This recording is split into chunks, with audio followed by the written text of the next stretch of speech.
Баршаңызға қайырлы күн достар. Бүгін сіздермен бірге қызыл мақпал тортын дайындаймыз. Бұл торт дәмі тіл үйіретін жұп-жұмсақ болып шығады. Әрі тез уақытта дайындалады. Бізбен бірге жасап көріңіздер. Тортқа қажетті заттардың барлығы бөлме температурасында болуы керек. 90 грамм сары майды миксермен араластырып аламыз. Үстіне 170 грамм қант салып, тағы да араластырамыз. Қант пен сары майды араластырып жатқан кезде ыдыстың шетіне қант түйіршіктері тұрып қалады. Оларды да осылай бірнеше рет араластыру керек. Сары май мен қант ақшыл түске енген соң 2 дана жұмыртқаны бір-бірден салып араластырамыз.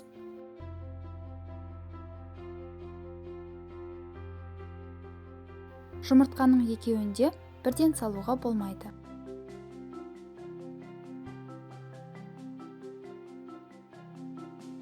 Және де жұмыртқа мен сары майды 5-6 минуттай миксермен араластырамыз.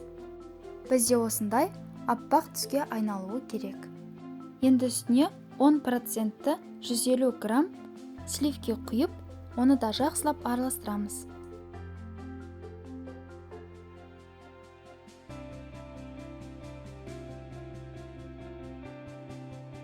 Ал енді 200 грамм ұнға 10 грамм какао және 1 шай қасық қопсытқыш саламыз.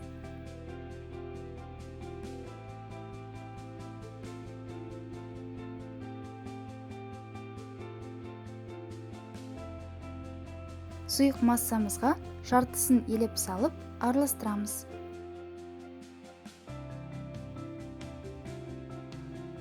Және де құрғақ массамыздың қалған бөлігін де електен өткізіп араластырамыз. Ұн салып жатқан кезде духовканы 160 градусқа алдын ала қыздырып қойыңыз.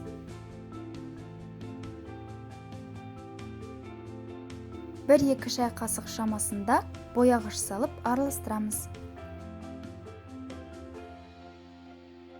Бояғышты қанша мөлшерде салуыңыз сіздің бояғышыңыздың сапасына тікелей байланысты. Бисквиттің қамыры осындай қоюлықта болуы керек. Дайын болған қамырды диаметрі 18 сантиметрлі қалыпқа саламыз. Қалыптың қабырғасын немесе астыңғы бөлігін майлаудың қажеті жоқ. Бетін тегістеп 160 градус қызып тұрған духовкаға салып пісіріп аламыз. Менде бисквит 30-35 минут аралығында пісті. Бисквиттің піскенін шпажкидің көмегі арқылы тексеруге болады. Бисквитті формадан алып, бөлме температурасында жақсылап суытамыз. Бисквит суығанша кремін дайындайық. 250 грамм сливочный сырға 50-80 грамм аралығында сахарная пудра салып араластырамыз.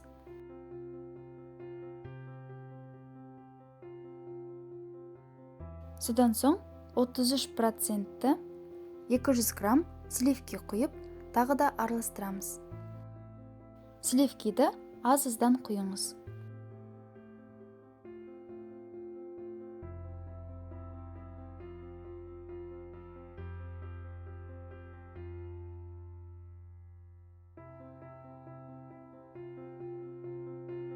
Біздің креміміз осындай қоюлықта болуы керек.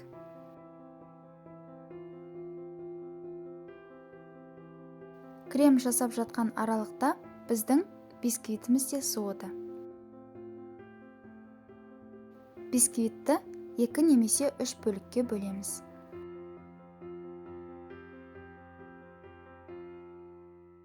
Көріп тұрғандарыңыздай, бізде осындай жұп-жұмсақ үгітіліп тұратын бисквит дайын болды.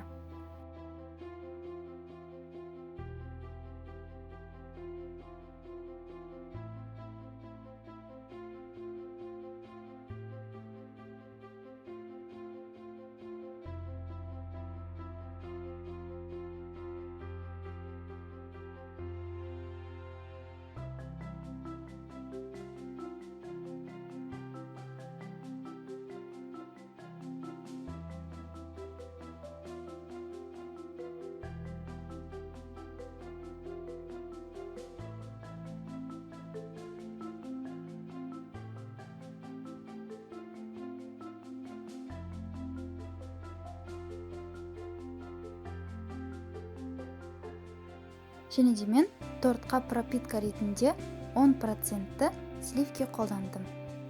Ал енді тортты құрастыру ғана қалды.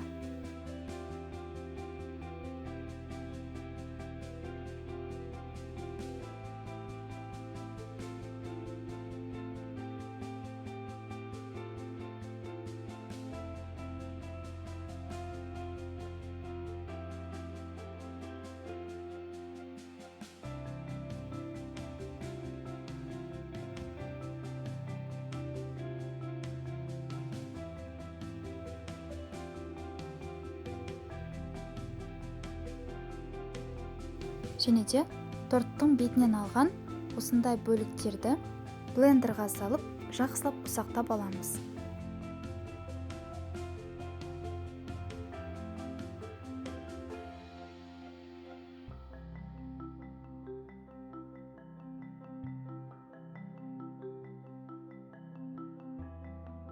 Торттың бетіне осылай себіп шығамыз.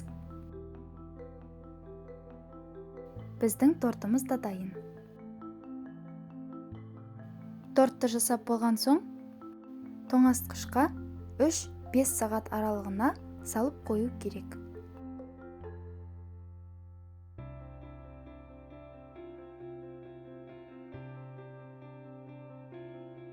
Ал енді тортты кесіп көрсетейін.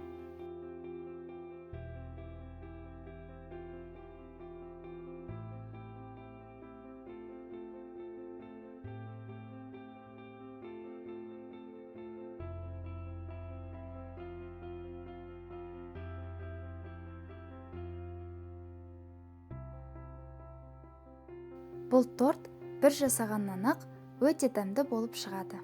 Және де дәмі басқа торттарға қарағанда ерекше.